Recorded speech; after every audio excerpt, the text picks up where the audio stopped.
the thing I would say is,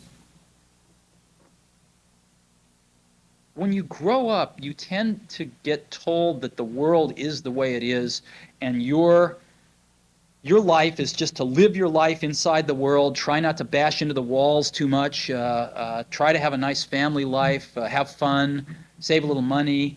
Um, but life, that's a very limited life. Life can be much broader once you discover one simple fact, and that is everything around you that you call life was made up by people that were no smarter than you.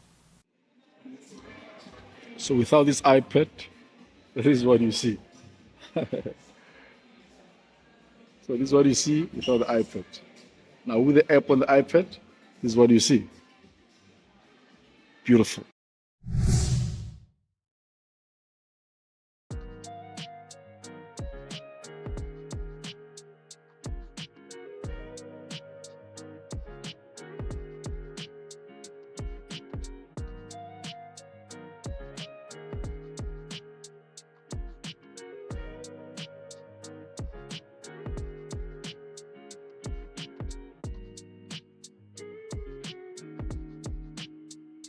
This is 26.6, Yeah.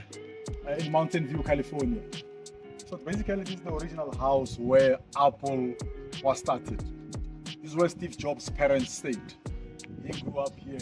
It's the garage where apparently he started and conceptualized the whole concept of starting Apple. It's quite fascinating for me, because for me, this just shows humble beginnings, to show that somebody can start something like this from a house like this, and it ends up being the greatest company in the world. And when I say the greatest company, I mean it's the first company to reach $1 trillion valuation. So this is the house where it started. I just entered now. I spoke to his nephew. Unfortunately, he's busy. He couldn't actually be interviewed for this. But basically, this is the house where Steve Jobs grew up from. This is amazing, man. It's amazing. I'm glad I came here so that I can come and understand that you don't have to come from riches for you to end up changing the world. You can come from humble beginnings. You can come from a shack, like as we call them where I come from in South Africa. You can come from a small house, but end up being something huge, something that has impact to the whole world. So I'm signing out here in Mountain View, California. I'll be coming back here one day. Like I said, now the nephew is staying inside the house. I spoke to him a little bit. Unfortunately, he could not be available for this interview. But one day, definitely, I've made a network. I've spoken with the guy. I've gotten the contacts. I'll be coming back here one day to do some one-on-one interview, just to get insights about who was Steve Jobs. It is something actually I thought quite amazing that I thought about while I was coming here. From the slogan of thinking different, I started to connect why he liked the term think different. Because if you look at it, Apple was created out of thinking out of the box. There was no template they used to create it. They sat down and say, let's come up with something that was never done. Something with no template. Something where there's no research you can go back and rely on. So that's why ultimately, all over the world, you got loyal people waiting queues for the whole night to come and buy an Apple product. So this is, man, history in the making. A young man from Africa, here in front of the house where Steve Jobs started Apple. I'm representing Africans. I'm saying, young Africans, I am coming from where you come from. If I can be here, you can be here. You can even go further than me. I'm signing out. Peace.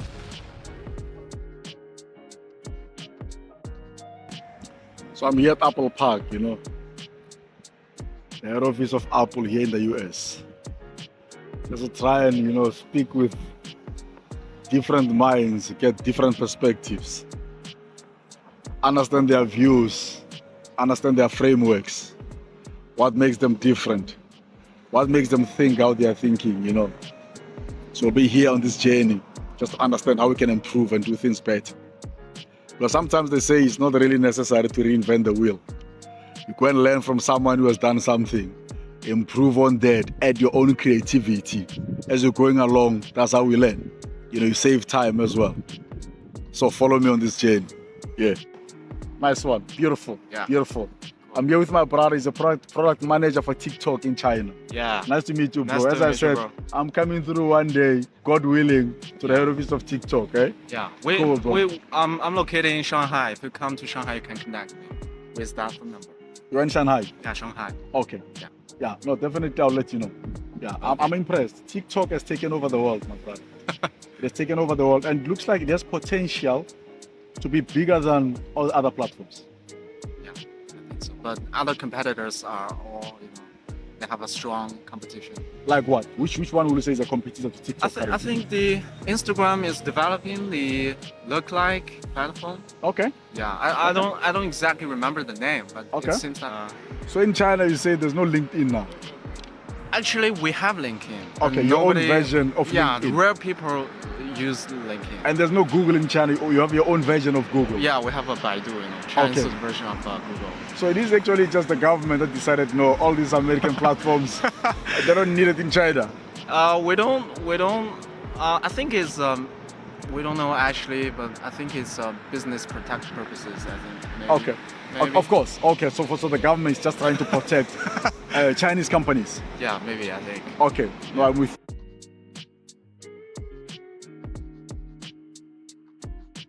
Yeah. No, I'm saying I know China is also copying technology of American companies. Yeah. Yeah. So they don't want to do the hard work. Eh?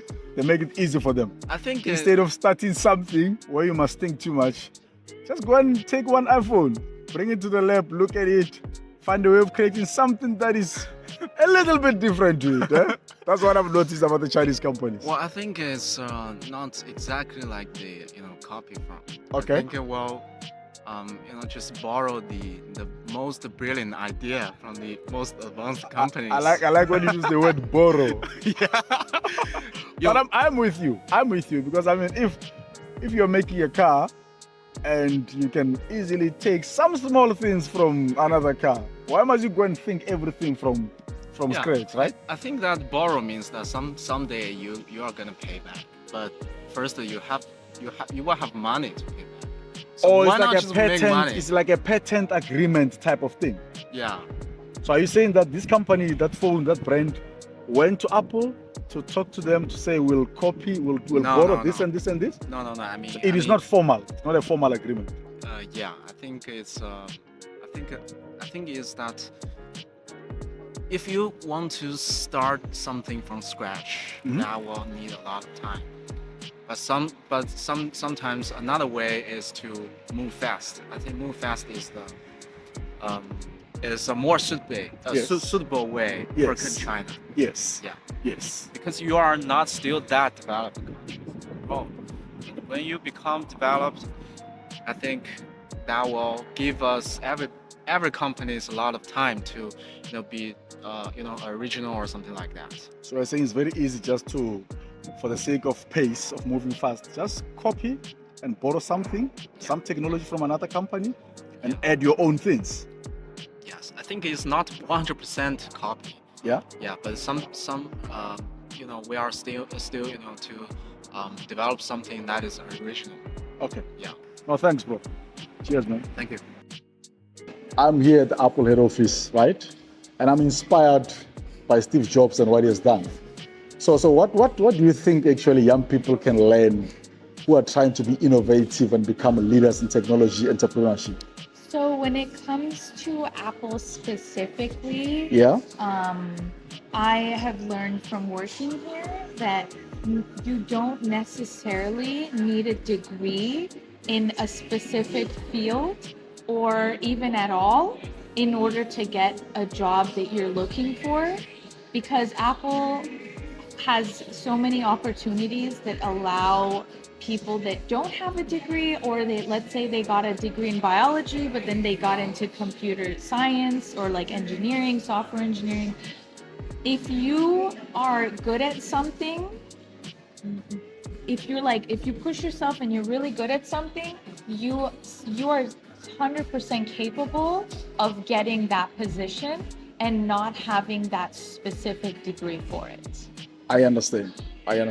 So you're basically saying that people shouldn't limit and sort of confine themselves. Yes. To say, I love biology, I'm only interested in biology. Yes. it's so you are able to do basically anything that you put your mind to. And mind you, I'm not saying that that's going to be the same across all the tech companies, or even some positions at Apple maybe will require a specific degree. But if you're really good at something and you have motivated yourself, you push yourself to do a specific thing, you are capable of achieving it. So what makes you, what do you think has created that culture, that type of thinking? Was it something that came from Steve Jobs in the way that he viewed the world? I'm really not sure. I think it's just the openness for opportunity. I'm not, because everybody, when you think about Silicon Valley, you just think of opportunity. Like Yeah. that's why so many people come here from across the world, and they might want a job, or they come here to visit and they're like, wow, they're like so inspired, like you. Yes.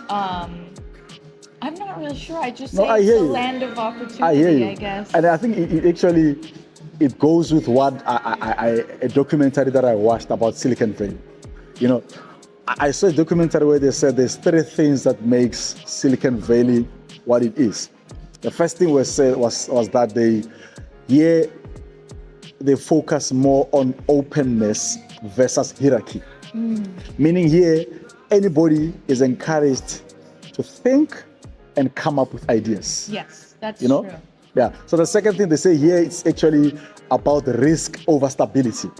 So they're Yes. embracing mistakes. Yes. People don't get punished here for making mistakes. That's why there's Because a lot innovation of comes startups. from making Yeah, mistakes. Exactly. That's why there's so many startups in Silicon Valley, because so many people come here knowing there's opportunity, and then they have ideas that they believe are worth exploring. Yes. And they find the people that back their ideas, and then they create that startup, and then maybe it gets successful, maybe it doesn't, but that's, like you said, it's a mistake. They learn from it, they move on, they maybe make a new startup. It's all opportunity. No, definitely. Thank you. No, I believe the world can actually be better if we copy this type of thinking that is here. Because in this world, we're still having a situation where a person's title makes them think that they are better than another person. That's true. Hence, I believe that as a CEO of a company, you can still get some insights from a guy who's a janitor in your company. Because that janitor might be seeing things that you're not really seeing or having an opportunity to be exposed to, right? So one last question, my sister. I believe that here also there's this culture of not really focusing on qualifications. And what do I mean by that? I mean, here it's about delivering value more than you having an MBA or anything. Hence, I heard that companies like Facebook's, your Google, when they're looking for their programmers, they don't really care too much about your qualifications. They'll invite you in, give you something to do to prove yourself. If they see that you've got ideas, you can add value, they don't really worry too much about you having formal qualifications, if I might put it that way. So can you elaborate more on that one? I just think that you really have to be good at what you're doing in order to Basically. Yeah, Skill. the Be skill. skillful. But the thing is, you really have to be better than your peers, because there's so much competition in Silicon Valley. Definitely. So you really have to kind of go above and beyond, and maybe you kind of have to do things that might be outside of that job scope, if that makes sense. No, it makes perfect sense. You have to It makes just go perfect above sense. and beyond, yeah. It makes perfect sense. So I believe that's where actually what you said earlier comes in. To saying if you are an engineer who understands a bit of biology, who understands a bit of rocket science, for a lack of a better example, that puts you on a different, complete level than a normal engineer who only understands engineering. Yes, exactly. So you're already one step above your peers already. Exactly. The other day, my friend said, anybody can accomplish anything. You just really have to put your mind to it. You really have to go for it. Because a lot of the times we're held back by insecurities, or we're held back by, just just issues that we might have, like self-esteem or something. Okay. But you really have to just go for it, because if you think about it, like for me, I only believe I have one life, and I might as well make it count.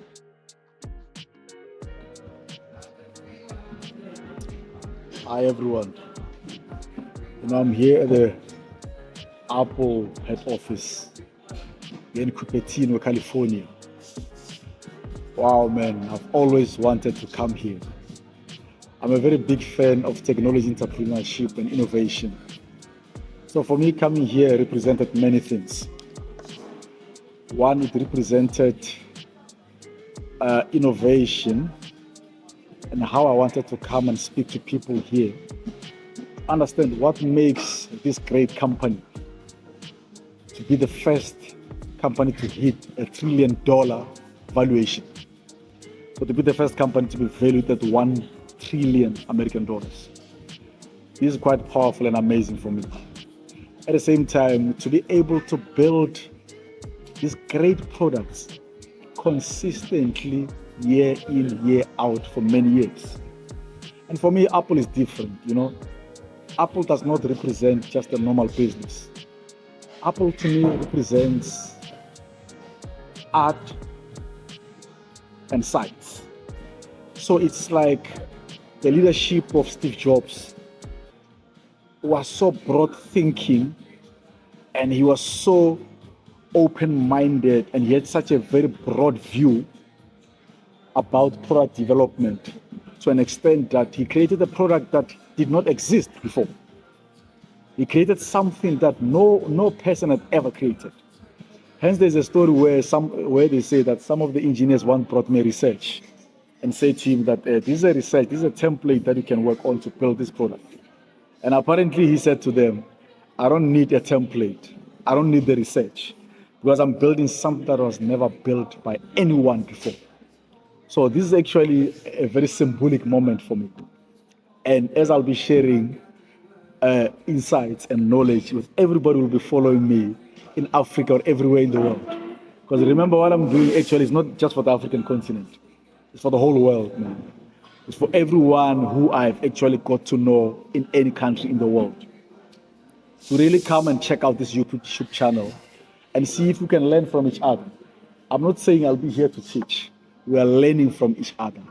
I'm picking insights from the people that I've met here, for example, in California, Silicon Valley, where it is said that, here, the culture is of skill, or of being able to actually perfect your craft, to be the best at what you do. That's why I interviewed one employee here at the Apple head office, who said to me, here at Apple, when they hire people, they don't worry too much about qualifications. They can take somebody who has studied biology and hire them to go and do marketing. Why? Because education alone shouldn't be a criteria to determine where you can place people. Simple terms, some people can have academic qualifications, and you find that they lack other qualities to really be great at what they're doing. So here in simple terms, they take a guy with no qualifications at all, provided he is the best. He is better than all his peers who are more qualified than him. Because at the end of the day, it's about skill. And skill is something that you practice and be better at every day as you're doing it. Skill is not about qualifications. You can have minimal qualifications and be very skillful at what you do. So I'm signing out here at the Apple head office in Cupertino, California, in Mountain View. I'm representing the African continent. I'm saying Africa, my home. Peace.